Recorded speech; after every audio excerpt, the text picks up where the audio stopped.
You might have heard that live shopping is exploding. And I have to tell you, I have been on Whatnot for a couple of weeks now, and I see why it is. Now, Whatnot is my sponsor, and they are the reason I got on the platform and checked it out. I'm glad they did. They made it easy for me. I'm going to make it easy for you. I love it. Whatnot is where you get great products without paying full price. It's that simple. I'm hooked on their live shows, too. You got to see them. They're so much fun. And I see why Whatnot has climbed to the top of the App Store.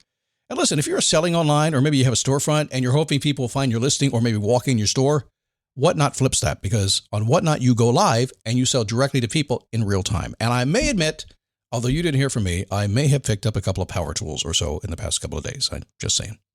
Whatnot, it's the largest dedicated live shopping platform with beauty, collectibles, electronics, luxury, fashion, even cookies, and anyone can sell. In fact, people who sell on Whatnot sell 10 times as much as any other major marketplace.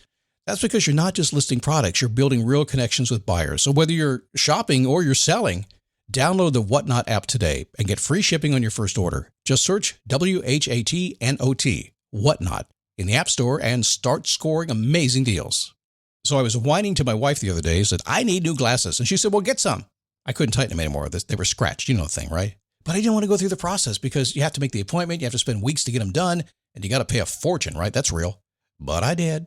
I spent $500 on frames and glasses, and that was cheap. And then I ordered a pair from my sponsor, Zenni Optical, for $70. Zenni is an online eyewear shop, prescription glasses, sunglasses, blue light lenses, starting at under $30. You go to Zenni.com, you pick a frame, upload your prescription, and they ship it to your door. No appointment, no store, no upsell at the counter. And by the way, if you are saying, do I really need new glasses, or do I have to put up with one pair to do everything I need to do for the next 2 years? No, you can get what you want starting at under $30. And if you've never bought glasses online, don't worry about it. I haven't either. Zenni has a virtual try-on so you can see exactly how the frame looks before you commit to buying them, with no salesman looking at you saying, those look good, but these expensive ones would look better. No, you don't get that. I'm excited. I can't wait to get my Zenni glasses and tell you more about them. If your glasses are overdue for a refresh, now's the time. Go to Zenni.com/podcast and use the code podcast15 for 15% off your first order. The styles sell out, so don't sit on it. That's ZENNI.com/podcast. Promo code podcast15.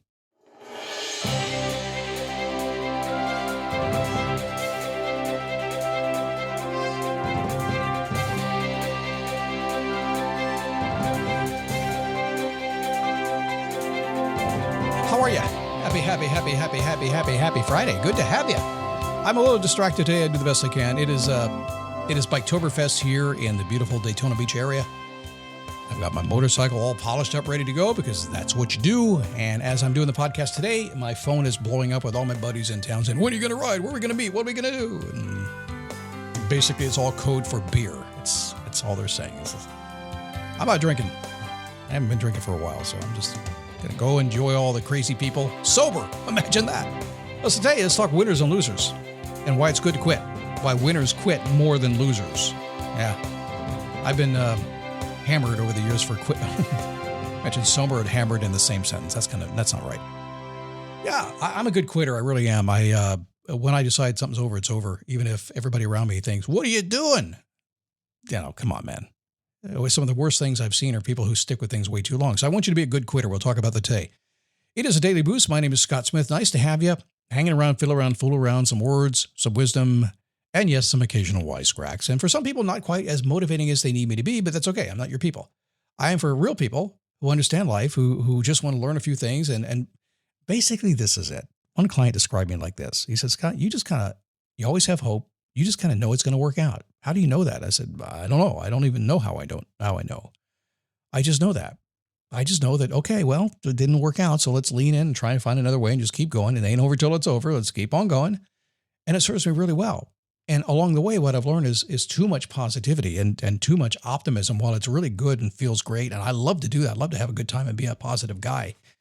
Sometimes it doesn't work and pay the bills and make you happy. It doesn't get you what you want in life, does it? So this podcast lands right in the middle. It's a little counterintuitive for what a lot of people are into, but now you know. And I can't change because I've tried. So that's me. It's what I do. It's like my theme music. I'm like, man, we're moving to YouTube. We're taking this podcast to YouTube. And the music doesn't really work for YouTube. It's kind of different from what YouTube is doing right now. And part of me is saying, well, I'll get a new theme song and do what YouTube's doing. The other part says, screw that. I know what I do. I like what I do. Let's do what I do. Where will Scott end up? You can give me your opinion, Scott@dailyboostpodcast.com if you'd like to. So have anybody ever told you it is good to be a quitter? It's good to be a quitter. I don't think anybody's ever said that to me. They've said the opposite. Don't be a quitter. Come on, man, stick it there. Not argument, but a discussion with a member a ways back about that. I work with kids all the time. I would never advise them to quit. They've got to stick through it until they get what they want. I agree. But say you're sticking to something and you decided you don't want it.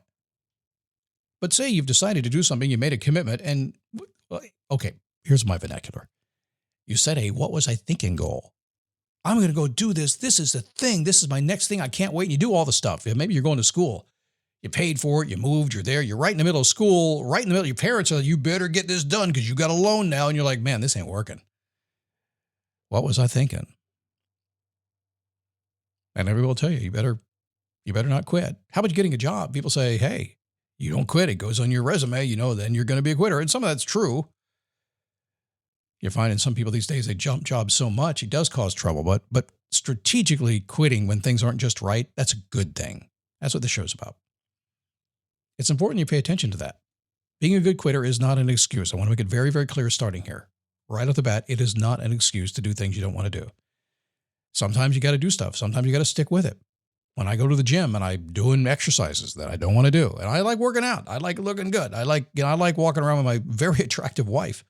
And having guys wink at me like, okay, yeah, I see why they're together. I like that. But I hate lifting weights. It ain't no fun at all. Although I like talking with my friends lifting weights. See, that's the only reason I get it done. We're good friends and we have lots of great conversation. And we say, shut up and lift weights. We do that all morning long. You probably do the same thing, right? It's not an excuse to quit though, right? This should never be an option for making things easier. Quitting, I think, is a wise choice in the right thing. And there's a lot of people listening to me right now. Well, of course, if you're running a business, what are you going to do? Find the profitable things that are working for you, get rid of the others. But I love those. I love those other things. I know they're not profitable, but I love doing them.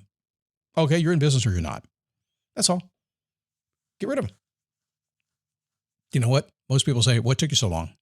I'm glad you stopped doing that. You quit when your progress has you going around in circles or stop. Seth Godin wrote a book called The Dip, kind of interesting about quitting. Look that up and read it if you want to. He writes good stuff. But when you're going round and round, you're like in a cul-de-sac, it's not working. Or you hit a goal, it's like, what was I thinking? Why did I do this? But that's when things get really interesting. Thinking about refreshing the carpet in your home? Now's the time to do it. For a limited time at the Home Depot, get 10% off installed carpet projects on trusted brands like LifeProof with pet-proof technology, Home Decorators Collection, and Traffic Master. Plus, with installation starting at just 49 cents per square foot, upgrading your space is more affordable than ever at the Home Depot. Offer valid June 11th, 2026 through June 28th, 2026. Exclusions apply. For licenses, see homedepot.com/license numbers. So once you're committed to an important idea, it's really hard. It can be really challenging to allow yourself to quit. Your brain starts doing wacky stuff to you. Well, you can't quit. I know I'm stuck in a lousy job. I'm not going to quit. What are people going to think? I tell my wife. What are my parents going to think? What am I going to think? What's my future employer going to think? I can't quit. I can't just tell them it was a lousy job. Why not? I got a rule about that. I mean, I get it's tough these days, but people are reasonable. Reasonable people, if you tell them I had a lousy job and give them a good a good reason why, they're going to say, man, I would have quit too. And I have another clue for you, another idea. Don't work for not for unreasonable people. Don't. Communicate. What am I going to do? I'm in a terrible relationship. I don't want to quit. And you shouldn't always. You should look at it, work at it, see what you can do. But sometimes, guess what? A terrible relationship is a terrible relationship. Sometimes it happens. I'm just saying. How about destructive behavior? I know what I'm doing. It's not good for me. I'm not going to quit drinking. I'm not going to quit doing the drugs. I'm not going to do that. Are you kidding me? I like it. That's a good thing to quit. You probably ought to. How about your internal sense of identity? What's that doing to you? It is going to hold you to the end. If you're wired that way, if you've been taught never to quit, I made a commitment, this is my goal, I'm going to make it happen. God bless you for doing it. But you know what? Sometimes it's a what was I thinking goal. Sometimes things have changed in the world. The winds have shifted. I watch politics all the time. Now, I hate politicians because they lie. They just lie. They can't even open their mouth without lying. But, legitimately in politics, sometimes you say something that you're going to do something. And then 6 months later, the whole world has changed. And whatever you said makes no sense anymore. And you got to change positions. You just have to. Like in business, sometimes this is what we're going to do. But guess what? Things have changed. AI came into the world a year ago, really like crazy about a year ago. A lot of decisions have to be made now that a lot of your customers and a lot of your employees will say, what are you doing? That's not what you said we're going to do. Yes, I changed. If your internal identity says, nope, I said it to my crew, I said it to my customers, that's it, I'm sticking with it at the very end, that you're going to go down with the Titanic. You got to be a good quitter. So you have this thing inside of you. You have this thing called your inner voice. You'll recognize it because it sounds a bit like you. Although some people would say it sometimes sounds like Scott. That's me. Your inner voice begins to sound a bit of an alarm. Now, where did this come from? This is your wisdom. This is not random. You've had experiences that have made you wise, and you're not listening anymore. So your inner voice is saying, I know what you think. I know you're pretty good, but maybe it's time. There is no need to wait for the inevitable. Trust your gut. Trust your inner voice. You must go through the fire and change your direction fast. Once you've determined that you are not going the right direction, it's just not a good idea. Wait a second. I just blew past that sign that said road closed, big cliff at the end, bridge is out. But I'm going to pump it up to 85 miles an hour and let's go. I'm committed. I'm going all the way. I don't quit. I do what I say I'm going to do. I'm going to be Evel Knievel. And well, he didn't make the jump, did he? I'm old enough to have seen Evel Knievel on ABC's Wide World of Sports jump the Snake River Canyon. Yeah, I was very young. Probably watched it right after Gilligan's Island. I'm just saying. But anyway, yeah, so again, take this right, because a lot of people will literally fight me on the quit thing. You can fight me all you want to. I'll just quit. I will. But you're my coach. You're supposed to help me. It's not working, so I'm just going to quit. Well, okay, I'll change. Great, I'll stick. See how it works? Be willing to do it. Don't get stuck. Hey, listen, have a great weekend. Man, what a fun week. I hope you tolerated me this week, but I've had a good time. I'll come back tomorrow. No, I'll come back Monday on the Daily Boost. See you then.